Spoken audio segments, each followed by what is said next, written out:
ulam natin ngayon ay pakbet o dininding, whatever you call it. Basta kami bagoong pinakbet o dininding, ihas din.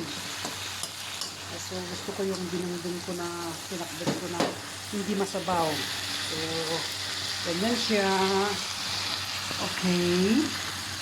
Nandiyan na lahat. Ang mga bahay kong gulay. Ayan.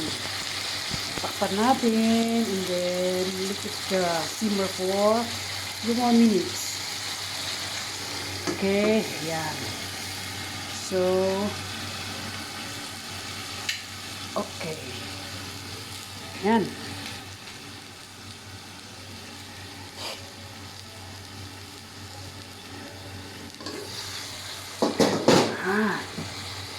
Ito na siya.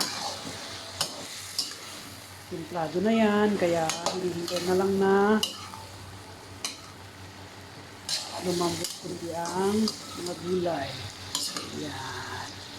Ang pinakamasarap dito, yung taba-taba ng baboy. Yay! Mapapakain ka sa sarap.